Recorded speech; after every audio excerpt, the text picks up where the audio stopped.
meile räägitakse, tuleks nagu selle sinu nagu taipamise juurde või arusaamise juurde, kus sa oled jõudnud siia, kus sa täna nagu oled, on ju. Miks sa üldse siin laua taga oled mul ja alustaks sellisest kohast, et tihti me arvame, et probleem on partneris. Ja. Mitte alati, aga väga tihti me seda arvame, on ju. Et kas me teadlikult sellest aru saame või ei saa, see on juba teine omati küsimus. Ja mõnikord võib-olla ongi ka partneris asi, on ju, et alati ei olegi nagu iseendas või ainult minus. Et teinekord on tegelikult ikkagi see kahepoolne nagu vastutus ja mõlemad saavad siis, ma ei tea, kompromissi või ennast edendada või arendada. Aga lihtsalt see muster kipub sinna poole olema, et pigem näitan näpuga teise peale ja tema peab muutuma, tema on süüdi, tema peaks rohkem tegema ja nii edasi.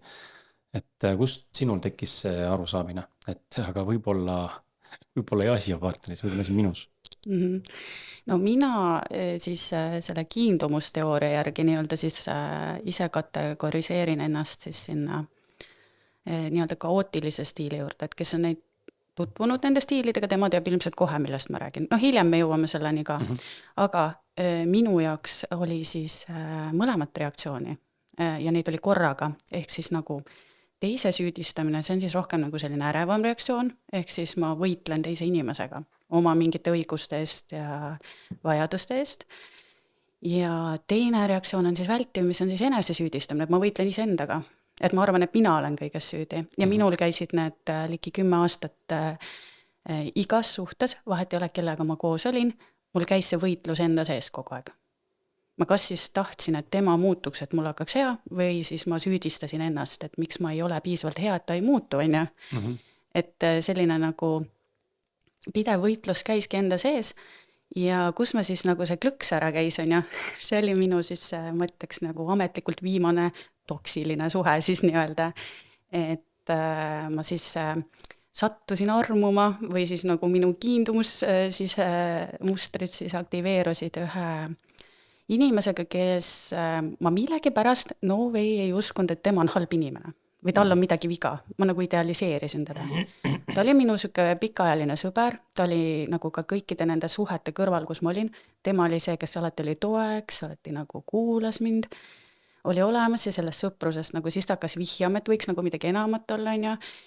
Ja kui mu siis sükene nagu viimane selline pikaajaline püsisuhe 5 aastat lõppes, siis ma nagu tahtsingi temaga edasi liikuda, et kuna ta oli ka vihjanud ja mingid signaale andnud, on ju, siis ma tundsin, et okei, aga see inimene on alati minu jaoks olemas olnud. Tema siis on see õige nüüd.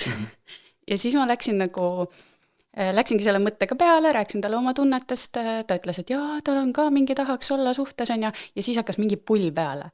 Et iga kord, kui mina nagu rääksin siis pühendumisest ja nagu tulevikuplaanidest ja me võiks nagu siis nagu edasi liikuda on ju suhtega, siis tema oli kadunud.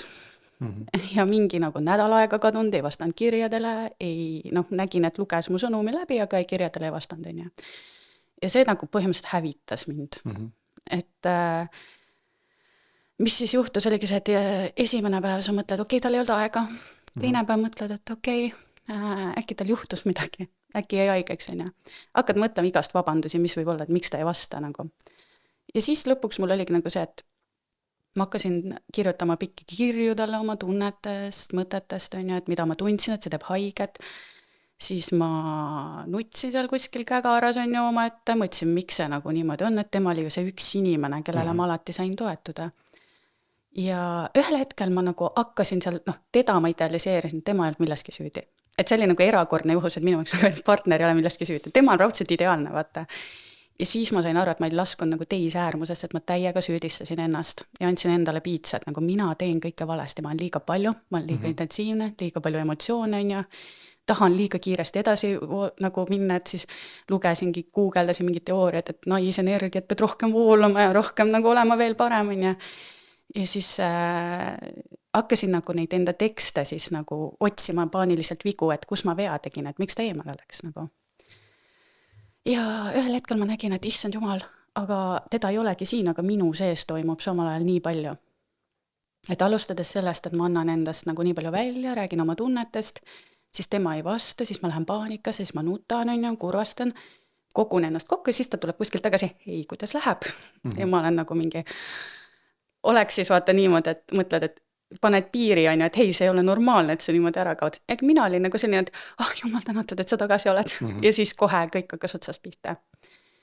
Ja siis ma seal nagu hakkasingi nägema esimest korda, et vau, aga kui see kõik sinu sees juhtub, et siis ma läksin nagu õigesti guugeldama. Et minu jaoks see tähendas seda, et ma ei läinud enam Google'ist küsima, kuidas olla parem naine, ma ei tea, voolavam, lihtsam.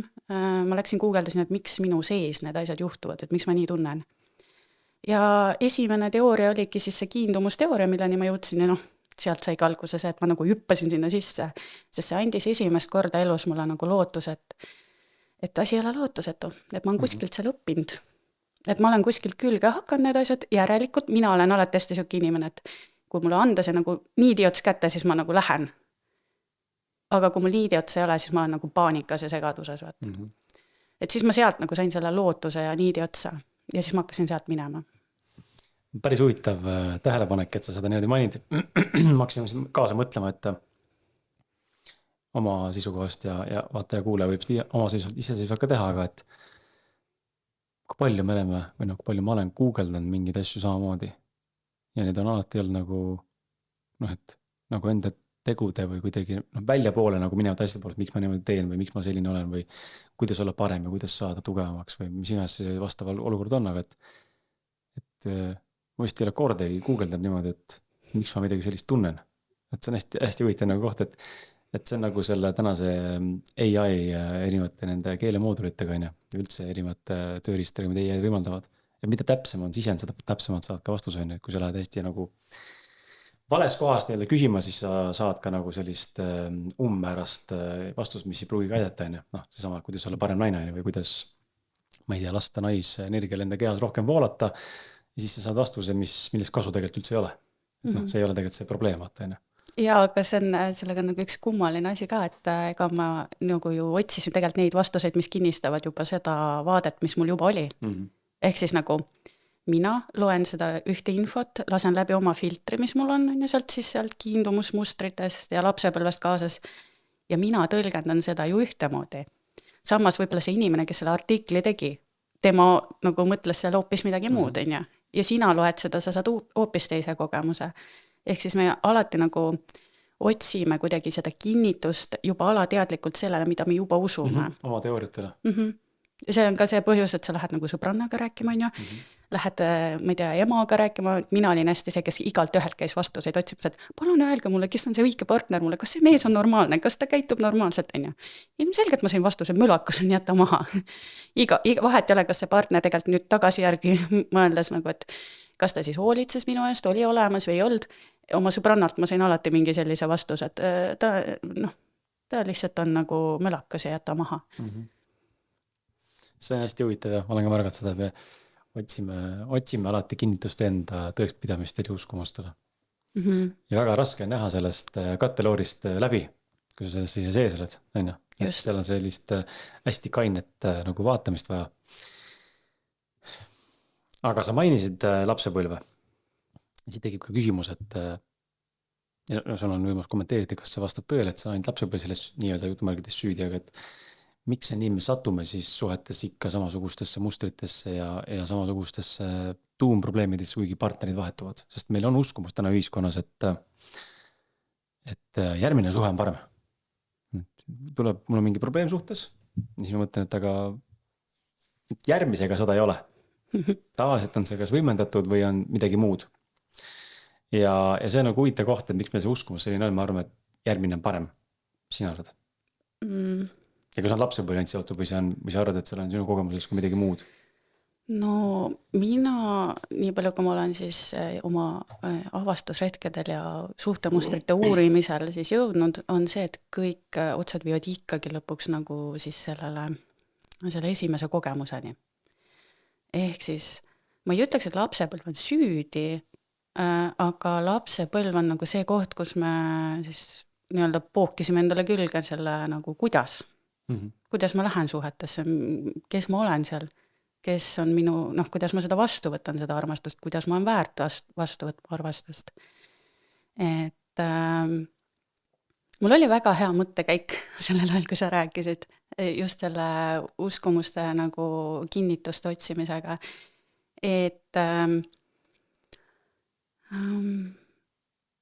jaga sulle vahepeal ühte enda lugu. Jaga, äkki mul tuleb meelde. See oli nii hea, mul on nagu nii kahju, et see läks mul nagu kuidagi ära. Korruta endale, et mul on hea mälu, mul tuleb meelde, see töötab.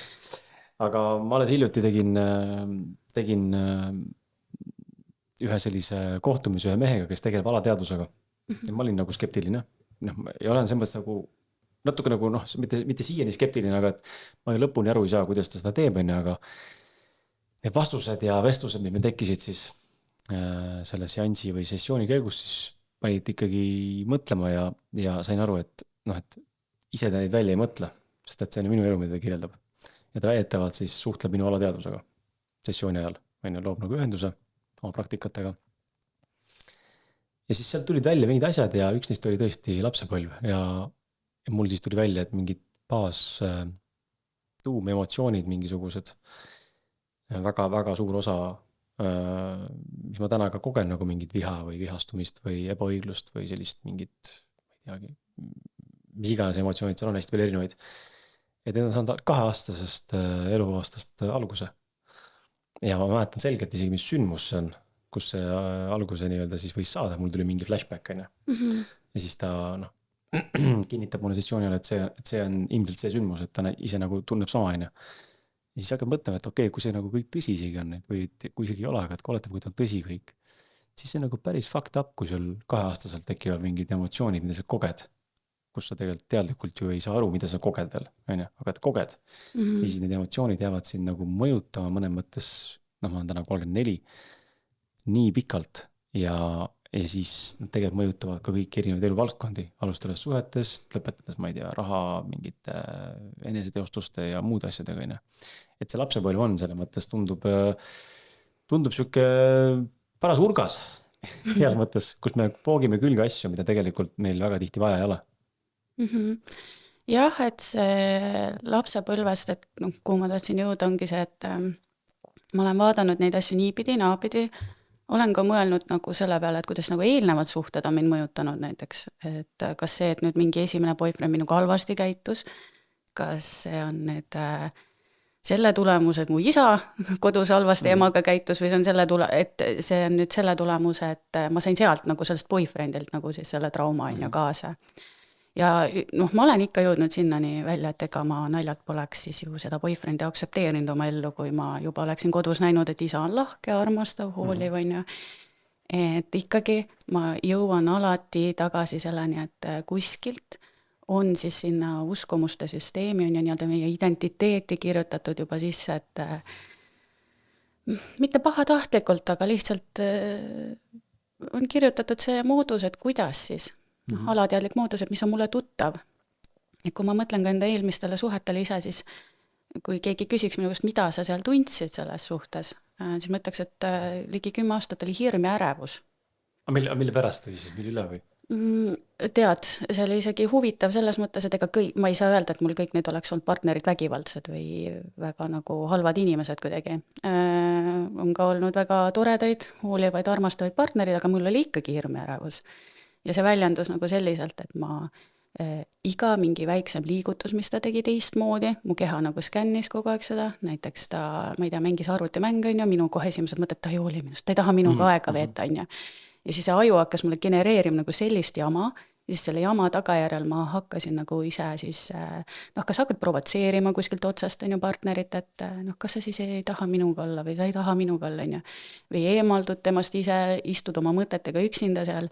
Ja see kõik, nagu see loob seda ärevust, nagu minu sees, ja seda hirmu, ja siis ma ootan nagu, või siis ma ootan näiteks, et järgmist mingit jama, mis tuleb, et näiteks partneri ei pannud seal mingis kohas piire, on ju, ma ei tea, oma eksnaisega, siis räägid selle mure ära, on ju, et mulle see ei sobi, aga endale kindlaks ei jää, ja siis jääd ootama, et okei, et näed, nüüd ta tegi 2 korda tegi seda, 3 korda tegi, mina ikka nagu andsin andeks, ikka andsin uued võimalused, on ju, ei jäänud endale kindlaks, ja siis ma jäängi ootama seda järgmist nagu nii-öelda matsu, millal see jälle tuleb välja, et ta jälle on seda teinud, on ju. Aga see ei olegi nagu see, et ma saan kuidagi kontrollida, kas tema seda teeb või tee, et tänane mina nagu paneks kanna maha selgrooks sirgu ja ütleks, et nii ei sobi ja kõik ja ma nagu aktsepteerin, kui see on sinu viis, aga lihtsalt, et siis see juba minu jaoks näitab, et ma ei saa olla nagu siin suhtes kunagi rahus. Sest ma pean kogu aeg olema valvel, et millal nagu ma haiget jälle saan. Tõid jälle huvitava asja välja selle iseendasse vaatamise osas on ju, et läbi iseenda, et mitte, et partner otseselt on süüdi jah, et see olukord, et on kuskil nagu mingid piirid ja väärtused, mis peavad ühtima, et partner võiks mitte teha mingeid tegevusi, kui ta tõesti nagu sinu jaoks on see austusmärk, on ju. Aga teine pool ongi see, et mis ütlesid ka, et kui ta mängib videomänge, siis sa hakkad tundma nagu seda pseudoärevust nii-öelda. Ja siis kütma, mida ma olen nagu inimestega arutanud ka ja näinud kõrvalt, mul enda sellised suhteid pole nagu olnud otseselt, aga ma olen kõrvalt näinud, kust krutitakse niimoodi nagu tühja koha pealt, keeratakse seda vinti nii jõuliselt ülesse ja siis tekitakse mingit tohutut draamat ja siis ma olen mõelnud, et huvitav, et kuidas nagu, kus see tuleb? Aga see ongi see, mulle tundub, et siis ütlesid ka, see on siuke ette kujutatud ja nagu endast välja imetud mõne mõttes nagu pseudoärevus või pseudo mingi hirm või mingi pseudodrama. See on põhimõtteliselt ka selline, nagu ütleme, ärev muster, millesse siis ärevat reaktsiooni tekitav siis mingi baasuskumus kuskil enda sees, et kui inimene nagu ei ole kogu aeg minu jaoks saadaval, siis see järelikult tähendab minu jaoks midagi. Et näiteks ma ei ole väärt seda, et oleks saadaval, ma ei ole väärt seda hoolitsust, tähelepanu, ja see nagu käivitab siis seda sisekõne, mis hakkab rääkima nagu igasugu jama sulle, et näed, et ta on pahatahtlik, ta tahab, hakkad seda lugu peas ehitama, et nagu ta hoolibki nendest videomängudest rohkem, keegi ei armasta mind, keegi mind ei saa armastada üldse, on ja selline tohut nagu enesesüüdistamine. Ja mina pendeldasingi nagu väga pikalt selle vahel siis. Et see enesesüüdistamine, teise inimese süüdistamine ja nii edasi. Aga kuidas sellest lahti saada siis? No see on nüüd see kõige parem küsimus, on ju. Kui ma saaks selle öelda nüüd 5 minutiga, kuidas sellest lahti saada, siis oleks maailm korras. Et mina alustasin tegelikult enda teekonda sellisest väikesest asjast. Et kui ma rääkisin just seda kogemust, et kus mul oli siis selle eemalduva partneriga see kogemus, siis esimene asi, mis ma tegin, kui ma märkasin, et okei, minu sees jookseb mingi asi, ma uurisin neid kiindumusmustreid, eks ole, või seda teooriat internetist ja ma sain nagu esimese lootuskiire, võt selleni ma tahtsingi jõuda selle pointini, et mis mul enne meelest ära läks, et mul toimus nihe oma uskumuste süsteemis nagu. Mingi uskumus pidi nagu kokku varisema, mida ma olin enne nagu uskunud väga nagu kindlalt. Ja kui toimub nihe ära, siis see, mida sa hakkad kinnitust otsima, sa hakkad ju sellele uuele uskumusele siis kinnitust otsima. Ehk siis see ongi mustri muutmine põhimõtteliselt, et sa ei kaota ära mustrit kuhugi. Sa valid parema mustri ja siis hakkad seda kinnistama ja siis hakkab kogu maailm sulle seda ümberringi, nagu sa hakkad ise otsima alateadlikult sellele kinnitusi ja see nagu hakkas mind tervendama. Et see esimene uskumus ilmselt, mille ma seal siis ära murdsin, on see, et ma olen süüdi kõiges. Et mina olen vastutav nagu sellest, et teine inimene käitub näiteks halvasti, eemaldub ja nii edasi. Ja selle esimese uskumusega ma võisin lugeda neid kiindumusteooriat, et siis ma läksin nagu järgmise uskumuseni ja järgmisesse lõksu, on ju, et justkui nagu see aitab mind, sest ma sain neid momente seal kogu aeg, et vau, jaa, näed, isa oli, ma ei tea, vägivaldne, jaa, näed, nagu sellest asjast need tulevad, on ju. Ja siis ühel hetkel ma ütlesin selleni, et okei, Pille, sa oled nagu hästi tark nendes osades, sa võiks rääkida 3 tundi sellest, nagu mida ärev teeb, mida vältiv teeb, mida, ma ei tea, kaootiline muster teeb, aga kas sa päriselt nagu elad teistmoodi või? Ei.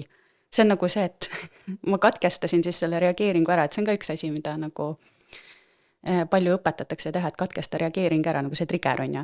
See on täiesti hea nagu.